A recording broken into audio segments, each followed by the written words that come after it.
Three of Yes here, which is kind of like yeah, I guess. We have John Anderson and Steve Howe and Bill Bruford. John is the vocalist, and you do a little percussion, it says. Yeah. It's hard to tell from listening to the records exactly who does what, you know. And none of us have ever seen you because you've never been here before. You don't understand that. The hot tambourine, yeah. Hot tambourine? Is that what you do? Steve Howe on electric and acoustic guitars. Vocalia and vocal, and Bill Bruford on drums and other assorted percussions. Well, let me see. How about if John comes up here? John and Bill are from the beginning of the group, right? I guess, John, you're sort of like the leader. Well, there was step right up to the microphone. me and Chris, the bass player. We sort of formed a band late in '69. Was it '69? Yes. Late in '69 it was, yeah. A long time ago. Bill was with us then. We were like a three-piece. And then we got Tony Kay, the organist, about 6 months later. And we finally arrived with Steve Howe about a year ago. Right. There was another guitarist on your first album, right? That's Peter Banks. Right. Yeah. He freaked out a bit. I don't know where he's That was a long time ago. Ancient history. Yeah. Somebody just called me just in a couple of months ago and said, hey, whatever happened to They said, yeah, did you notice that Yes changed guitarists on this new... Because the new album is very new still. I think it's the most famous thing we ever did, actually. You changed guitarists. Yeah. In Luton. And Peter Banks just kind of disappeared. Peter was a very good guitarist, but we didn't seem to get on with him too well. And, we seemed to lose contact with him musically and finally mentally, if you like. So we decided to get a new guitarist, and we were very lucky to find Mr. Steve Howe. Where did you find him? He was just wandering around the streets? He was wandering around, bumming around. He wasn't doing anything. Were you in another group? Yeah, I've been in bands for a long time, but I was out of a few. It was on the table at the speakeasy. What is that noise? It's me rustling my bass drum. I couldn't hear. I could hear it in my headphones, and I couldn't see. He's got a whole packet of popcorn. There's a review in the new Rolling Stone, which we just picked up, about your album, and it's a good review. I didn't read it yet.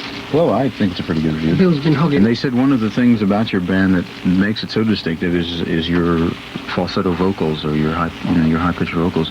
And they said that they're glad that somebody didn't try to force you to sound like everybody else by putting in low voice vocals and things like that.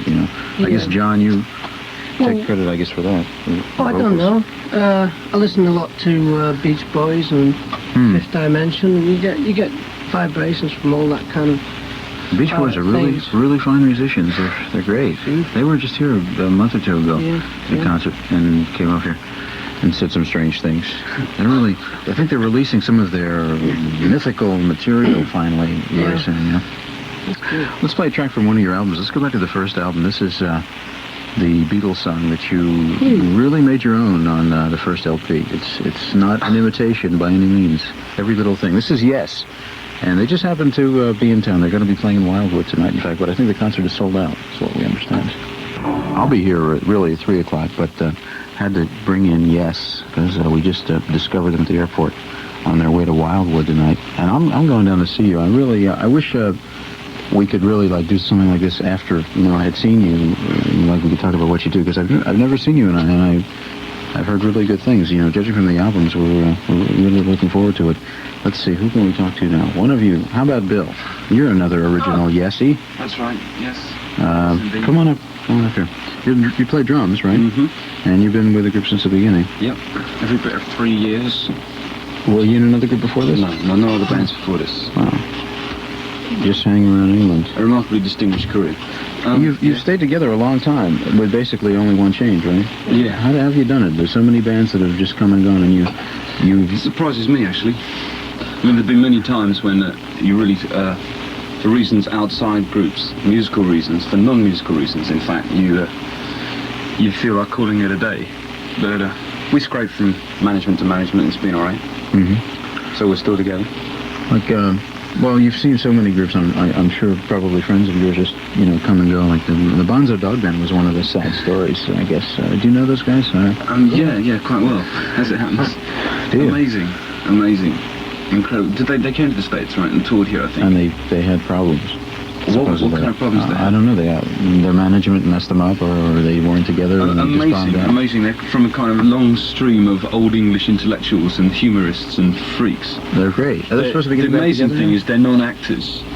The amazing thing is that they are how they appear on stage. You know, you imagine them to be sort of acting or whatever on stage, but the whole Bonzo Dog thing kept going outside of a stage in a club or in their house or wherever it was. Amazing people. Incredible energy. I've never seen them. I just know they're legendary. We've You'll gone hear crazy more, with you'll hear them. more about those people. Yeah, you hear more about Legs Larry. They're supposed to be getting back together, I think. Or is that true? Oh, I don't know. They'll come up with something. It'd be nice if they did. You know. Right. Real nice. Steve is here. Also, you're the last. Come on up here. Oh. You're the last member to join. Well, you're the most. Well, you're the only change, basically. Yeah, the only change. That's a distinctive thing. How does it feel? How does it feel? Out of all those millions of people wandering around London, they pick you. Yeah. It's great. Yeah. You know. How do you? I presume you enjoy working with the band. Sure, of course I do, yeah. Have a lot of fun. And the band has been some more. Well, the success keeps growing. I guess you just get bigger and bigger. I don't know of any sales figures on your albums, but I think I've seen your album just bubbling under the top 100 of chart on the national charts, which tells you how many racks have racked your record. That's what we're here for, really, to give it a bit of a kick. Right. Well, there's a tremendous amount of people who've called us out through the years, asking about the mystery group. Yes, because Keep phoning, folks. Keep phoning. We've never seen you. We're going to do a Joni Mitchell track.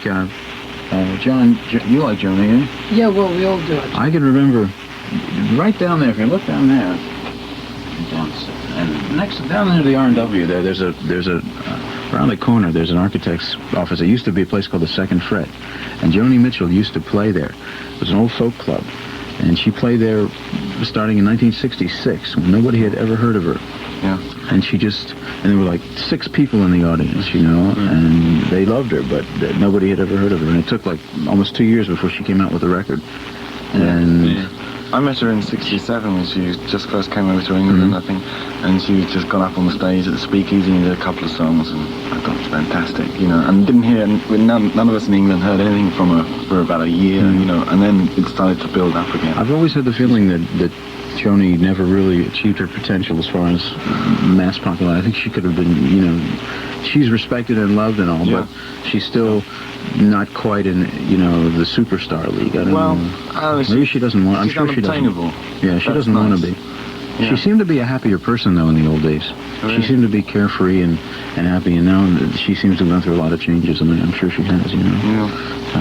We're going to do a track from the new Joni Mitchell album. I know after this probably we'll just have a few more minutes because you have to get in the car and get down to Wildwood. This is All I Want from the new Joni Mitchell album. What do you think of that, John? Yeah. I think it's interesting that you, not that you like her, a lot of people like her, but that you singled her out because she has that incredible split register in her voice. Yeah, and I know you must be thinking about that. That's an incredible thing that she has. She can, and that must make her songs very hard for some of her songs very hard for other people to sing. Have you ever tried singing any of her things? Yeah, failed miserable. Like what? What? Not for stage though, just by myself, bashing the guitar away. She reminds me very much of Annie Ross, who's a Scottish, very well-known Scottish jazz singer. She could do the same kind of things. Yeah, it's really an amazing thing that she has. I guess it's just a natural thing that she. Do you try to do things like that? Yeah, you try learn from other people, learn other people's techniques and try them now and again. Sometimes they work, sometimes they don't. You just keep on trying, I suppose. I'm talking with John Anderson of Yes, and we also had Steve. I keep forgetting your name. I'm sorry. I forget your last name. Steve Howe, right, and Bill Bruford. You're going to go down to Wildwood tonight, play a convention hall. We can plug them all we want because it's sold out, so we're not helping. You see, we're not. If it weren't sold out, we just have to say, well, that place down there. But we can tell them that you're with Jethro Tull. So if anybody wants to go down to Riot, you had a Riot last night here? Nearly. It was very, very nearly. Well, Jethro Tull it stirs people up a little bit sometimes, doesn't he? Oh, yeah, he's once he gets them in there, he really... And then he says, I don't know why people think we put on a show. Or I said to me, I don't know why people think we are exhibitionists or something. You can't see any reason. But he wants them to sit down and be quiet. Yeah, But then he he tells is. them to stand up and jump. I never understood that. I don't understand. Like, you know, He loves audience don't do as participation, I you know. say, right? That's what it is. Well, yes, thank you. 3/5 a yes. I'm sorry we didn't get the other two, but they're on their way to Wildwood. And it should be a good show tonight. I'll be down there. And I wish you luck. And what? Thank you. To the chick on the telephone. She's still there. Well, she'll be. You wait a minute. Oh, I see. Sorry, It's not a chick. I'm sorry to disappoint you, Oh, I but see. I just want to wish you luck and hope that you'll come and play in Philadelphia because there's a lot of people in Philly that really want to see you. My sister for one. Hope so. Well, we thank yes. And I'm Ed Sciaky. This is still the Doug Randall Show. Doug, you can come on back in now. And I'll be back at about 3 o'clock. We're going to do one more track. This is going to be released partially as a single, the first part of it, right? Did I play the wrong thing? You got the wrong side on, I think. I got the wrong side. Using those great, that's a nice Take two. This is yes again. This is I've Seen All Good People, which will be released in a cut-down version as a single. So some of those other people and other radio stations I've seen all good. can play yes.